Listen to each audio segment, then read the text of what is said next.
After a busy construction year in 2021, Lloydminster City Council was updated on the status of infrastructure projects. And as Jace Mackey reports, the city isn't slowing down in 2022.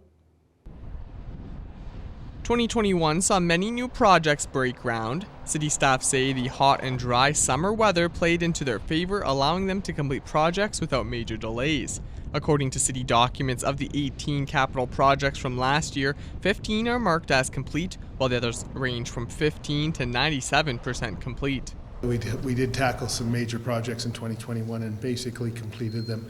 There's a little bit of touch-up work on 44th Street to finish up that wasn't completed. In 2022, the city is planning 9 major capital infrastructure projects, plus 3 citywide programs, including the Sanitary Sewer Master Plan.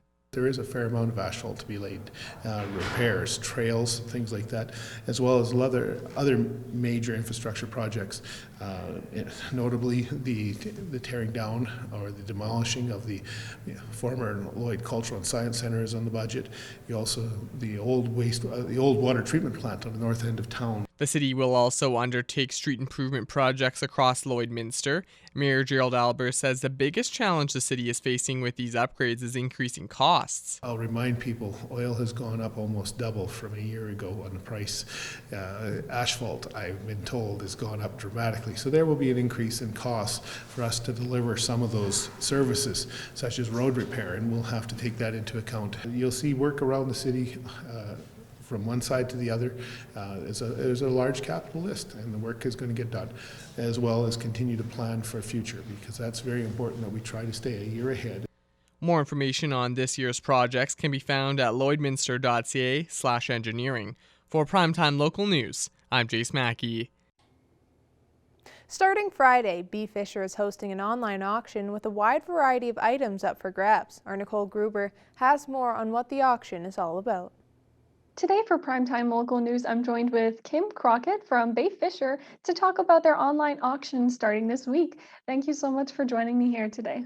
You bet. Well, thank you. So what can you tell us about this auction? So the auction itself, it's part of our fundraising efforts that the B. Fisher Foundation has been doing to raise some funds for a number of improvements and upgrades at a number of our care homes here in Lloydminster. Back in 2019, we launched a New Year's Eve Gala. It had a really successful time, but the pandemic since that time has really cut into our ability to raise these funds. And our foundation board came up with the idea of doing an auction a couple months ago, and it has really taken off super well. We're really excited to launch it this Friday. And where is the money being raised going to? So the funds it's a continuation of doing a number of upgrades and improvements at our care homes here in Lloydminster. One of the biggest areas that we're hoping to accomplish this year is to tackle some upgrades to kitchens at a couple of our homes. They could use some fairly significant renovations. Some of them haven't had anything done to them in probably between 25 and 30 years. And, with that much traffic, the things wear out. And so that's kind of going to be our next focus point. And hopefully funds from an event like this can really push some of those improvements ahead. What sort of items will be in the auction? Oh wow, Nicole, it's all over the map.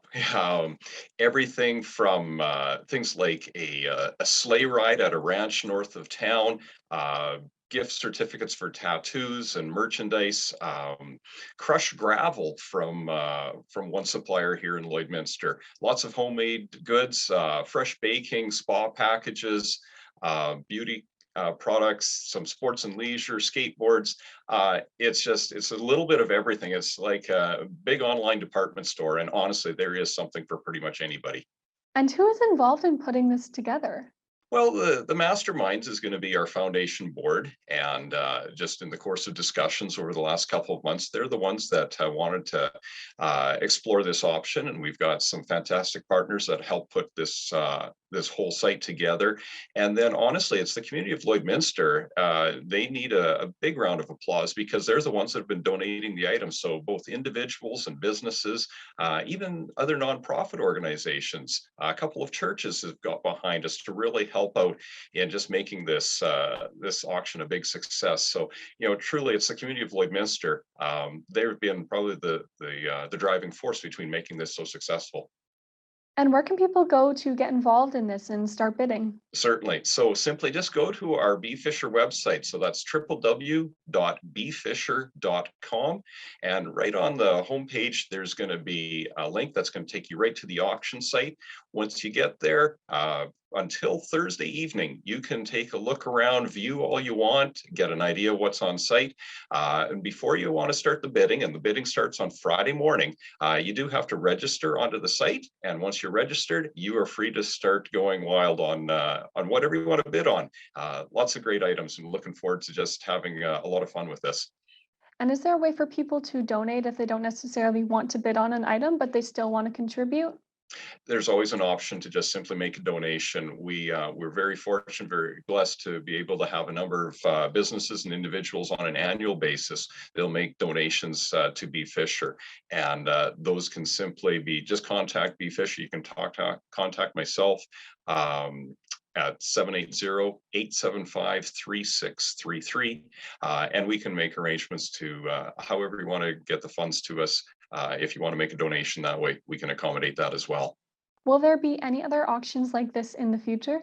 Well, I think the way that this auction has been coming together, we sense this could be the first of numerous auctions in the future. It might become a new annual event for us. It's really gone well. But in the meantime, I think we'll take a look at what else we do for awareness events and fundraising events. We always want to get the community involved. It's a great time. It's a great way to draw people together and just enjoy something with the name Bee Fisher attached to it. And so we look forward to this one. And we know in the fall, we're already starting to plan around bringing back our annual color run. And so that's the sort of thing that we look at doing. We look forward to this as well. And how important do you feel that these sort of events are for the community? Oh, they're really important. Bee Fisher really is dependent on the community just to help create some awareness and also opportunities for the individuals in our care. We've got close to 50 businesses and nonprofit groups already that provide employment and volunteer opportunities for some of the individuals in our care.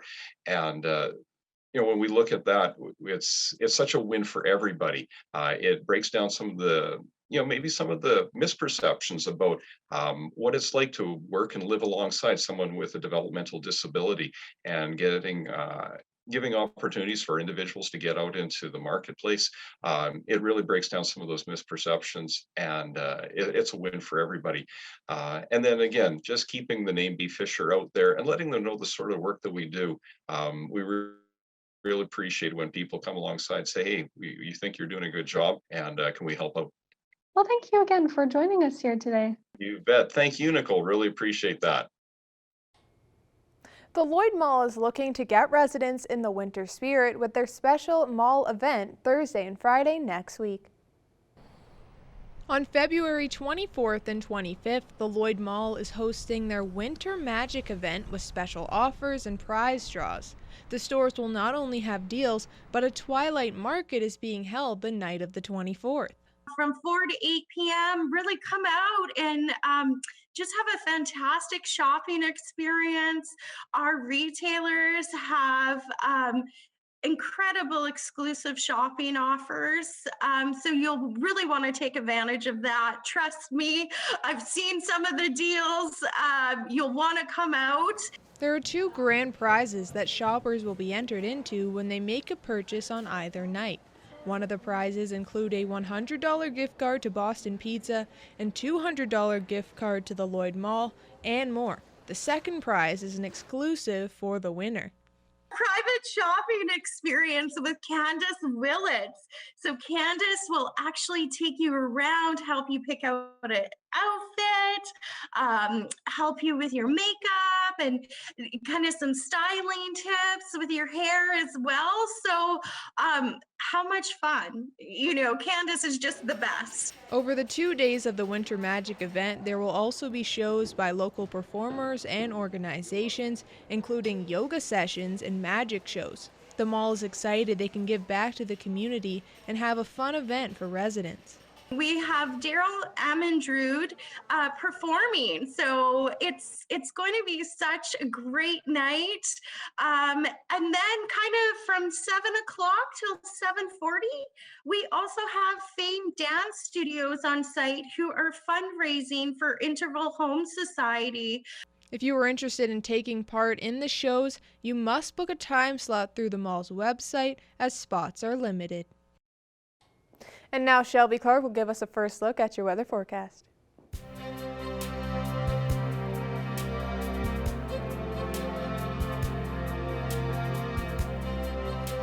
Thanks so much, Jasmine. Now taking a first look at your weather forecast. Here in the border city, we have been seeing some cooler days this week for sure compared to what we have been seeing last week. Today we are sitting at -11 right now here in the border city. With that wind chill, it does feel close to -22. So if you stepped outside, you could even feel that wind kind of slapping against your face. It definitely is feeling a lot cooler out there. So hopefully everybody is bundling up and trying to stay warm. But we have seen a little bit more sun peeking behind those clouds throughout the day.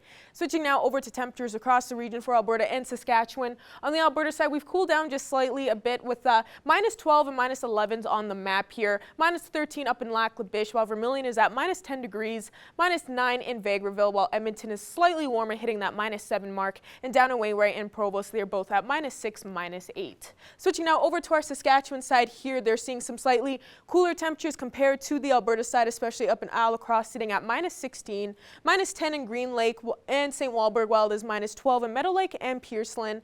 And down in Maidstone, they are sitting at -11 like here in the border city, while Macklin is slightly warmer at -6 and North Battleford is at -9. And for North Battleford, overnight they will be going down to a low of -28, so we will be drastically dropping for our evening low compared to what we have been seeing last weekend earlier this week. So we will be seeing a little bit more cloudier skies, and tomorrow they will be cooling down once again to -19 throughout the day with a little bit more cloud coverage.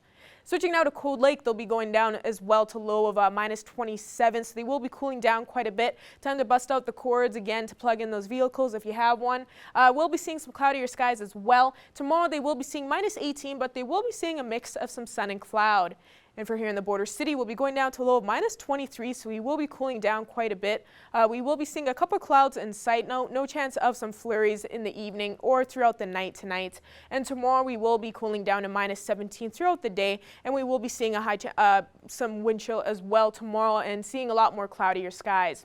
And now showing off a photo submission. Thank you to everyone that submitted some cute weather photos to our Facebook page. This one is from Classic Carol. Thank you so much, Carol, for submitting another yet cute photo. I love seeing these photos with the doggos in it as well. So this one is very nice to see, seeing how the pets are still enjoying their times outside, even though we are cooling down quite a bit. Some of them still do enjoy some playtime out in the snow. So once again, thank you so much, Carol, for submitting this photo. And you can continue to submit your weather photos throughout this week to our Facebook page. I will use them on my weather segments, but that's all I got for now. Our Jasmine King will have more news coming up after the break.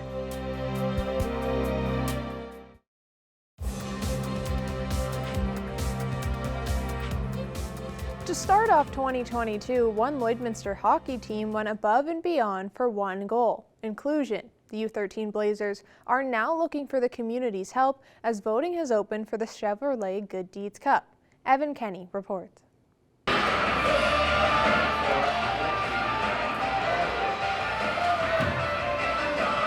Back in January, the female U13 Blazers hosted a sledge hockey night. This was the final step for the team before submitting for the Good Deeds Cup. The goal of the night and this year's Good Deeds Cup is to make hockey more inclusive. It makes us feel happy because then everyone's included. And if everyone's grateful they can play hockey, but then there's those people that can't. So us bringing those accessible rinks into Lloydminster will help bring that sledge hockey here. I think that's great because Canada, it's all about hockey, so more people could play and people who have disabilities can actually play. The Blazers now need your help. The team has to stir up as much of an online presence as possible. This includes clicks on their YouTube video and sharing over social media using the hashtag GoodDeedsCup and tagging Chevrolet Canada. We think everybody deserves the chance to play hockey.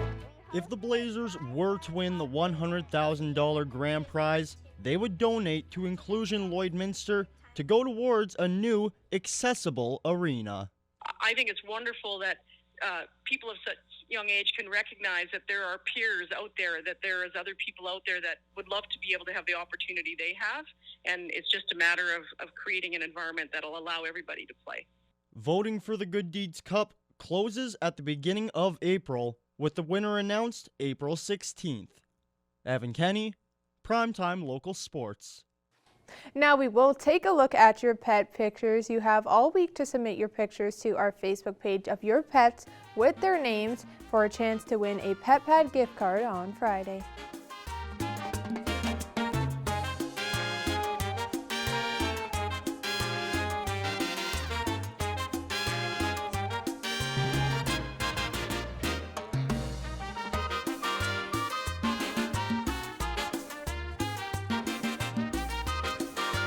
We want to see your pets. Send photos of your pet and their name to our Facebook, Twitter, or Instagram to have them featured on Pet of the Day. Your name will be entered into a weekly draw for a gift certificate from the Pet Pad.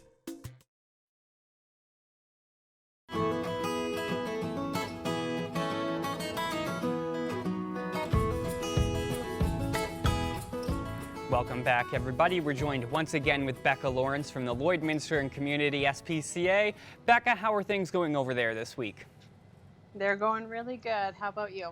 Everything's good over here. So we have a special guest on today. So this is somebody that people might remember because we kind of chatted about him a little bit ago, and he's been on your Instagram and your socials, but it's Trooper, and he's ready to get out there in the community. So let's kind of showcase him a little bit here right off the top. Yeah, so Trooper here. If people that have been following along, they will remember that he's been around. Oh, he's helping out today. That they will remember that he came in, he was only about a month old, and he was just really hypothermic and everything. He was basically on death's door, but the lovely people over at Lloydminster Animal Hospital were able to get him going again, and even one of their technicians was able to foster him for us, and actually she's on our board of directors as well too, so she's amazing. But she fostered him up until now, and he's finally ready to go. So I mean, if he's not showing off very well here, but hey, Trooper, you can see he kind of has a little bit of a hop to him. Oh, yep. So his front legs are, when he first came in, obviously he was only about a month old, you couldn't really tell too much, but as he kind of started to grow, because of that lack of nutrients, his legs were really, really weak, so they had to be wrapped for quite some time. And then, so they, gradually, obviously, he was in foster for this whole time, so he was working on that. So he does still have a little bit of a hop, and we're hopeful that, eventually he will, he'll walk a little bit more normal, things like that, but he might always have a little bit of a hop to him. So we do anticipate that sometime in the future, he'll probably suffer from arthritis. So that is something that, we will let the new potential owner know about, just so that they're aware of what they face in the future. So he's a little bit of a special case, but he's definitely a case that's worth it. Yeah, absolutely, Becca. And honestly, Trooper seems like he'd be a great dog for any household that has, the time and to give him the care and attention that he needs. We were speaking off camera a little bit, and I can hear him a little bit in the background. He is a little bit of a nervous dog, and I know today you had him moving around and kind of doing some different stuff, so he's a little bit out of his elements. So yeah. I really want to thank you, Trooper, for stepping out of your comfort zone and coming on television to speak with us. But of course, like I said, anybody out there who thinks that they have, the time and the patience to help Trooper out would be, a perfect home for him. He's such a sweetheart. Look at him. Wow, what a wonderful dog.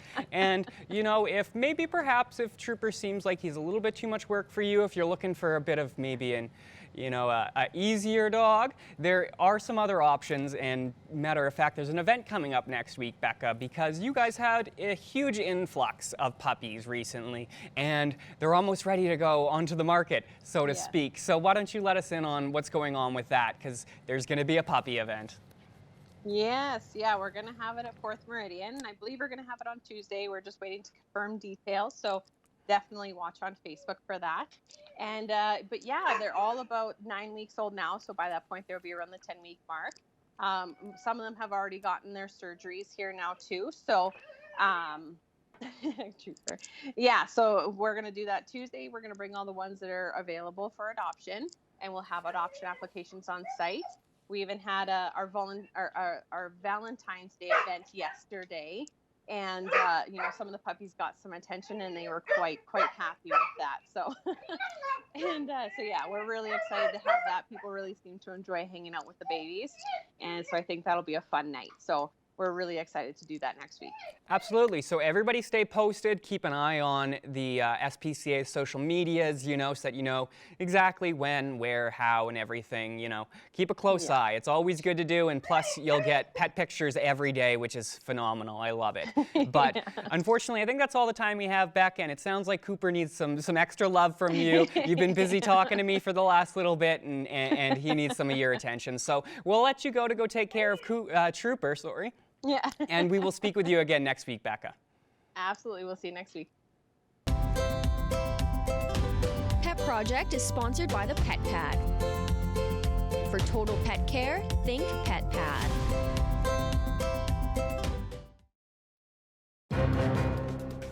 Furniture set and design supplied by Furniture Gallery and Furniture House, downtown Lloydminster. Here with us today for Primetime Local News is actor James Gregzoni, and we are speaking on a new action thriller filming this summer called Buckle Up, and a new project you are also in, the film Potato Dreams of America, and we're here to speak on these latest projects for you today. Thank you so much for joining us. Hey, what's going on? Good to be here. Of course. Now, starting off, I wanted to talk about the Potato Dreams of America film. What's this one all about? Yeah, I think it's a really relevant film to today's standards, given the contemporary time we live in. And it's basically about a young gay Russian boy and his mail-order bride mom escaping Soviet Russia, coming to America, and kind of this odyssey of self-exploration, self-acceptance, love, and just kind of allowing that to be the through line in the entire film. I love, I'm not going to spoil it for you, but everybody is dealing with something. And so I feel like that this film really talks about that and kind of opens the heart up of individuals who are dealing with something.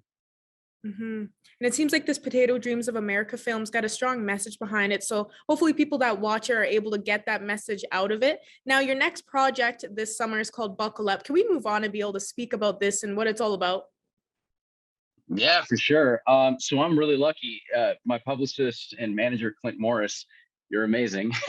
He got me introduced to a few people that are based out of London, the UK, and I'm lucky enough to be attached to a project starring Michael Madsen and Tom Sizemore, and just Eric Roberts, a whole plethora of A-list actors, and I kind of get to be a pivotal role. And it's ever since I was a kid and I watched Guy Ritchie films like Snatch and Lock, Stock, Two Smoking Barrels, I've always dreamt about being like a UK gangster drama. So we're making it work. We're making it happen. And you've done many things in your career, even being a body double for Tobey Maguire, which is a pretty cool experience, and being a part of the Twin Peaks project. How has it been moving on into these movies and kind of having more on your career path moving forward and being a part of these latest projects?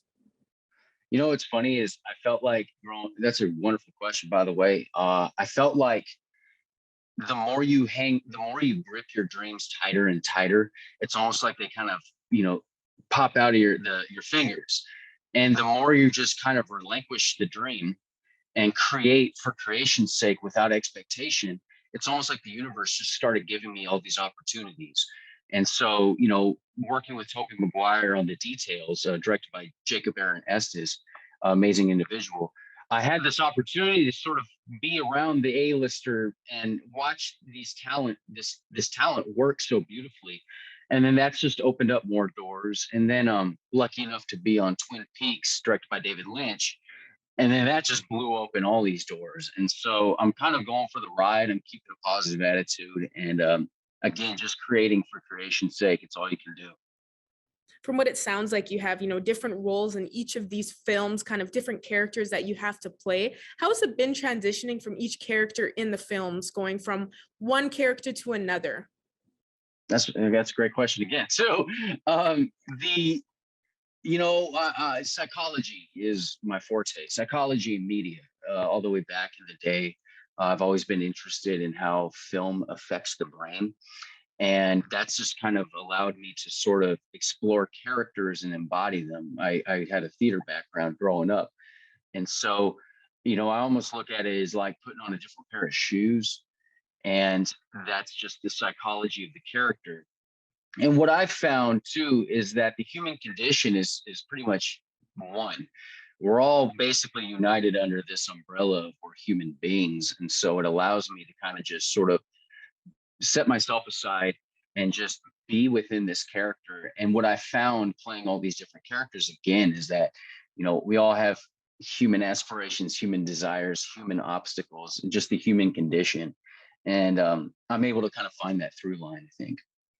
Well, it's really great to hear that you got so much coming up here in your career path, all these opportunities and these latest projects for you, that you're reaching your dream goal in your life. Now, where can everybody be able to access these films? Yeah, you can always find me on the Instagrizzle, and I'm kind of not on Facebook so much anymore, but you can always check out my IMDb, James Grigsoni, and I think I have 3 films coming out. I starred in this film called Martingale as well, which was shot in Washington State, and that's a starring role, and it's a hell of a character, and so that should be coming out as well. And then again, just heading to the UK this summer. And yeah, just whatever comes my way, I'm open to it. Is there anything else you'd like to add for people to know about that I may have missed out on? Ultimately, all I want to say and promote too is we're living in strange times, and all I got to say is share compassion, share love with one another, and ultimately we are all one. And so just kind of acknowledge that and show up for people when you can. Amazing words to end this interview off with, James. Thanks again so much for joining us today. Thank you so much, Shelby. I really appreciate you. Now ending off with taking a look at your 7-day forecast. We will be seeing a -17 throughout the day tomorrow, seeing a more high chance of some flurries throughout the end of this week. So get ready to see some more snowfall. Then we will be seeing that 0 throughout Saturday with some more snow as well. And then definitely cooling down after the weekend into next week. Thank you, Shelby, and thank you for joining us on Primetime Local News this evening.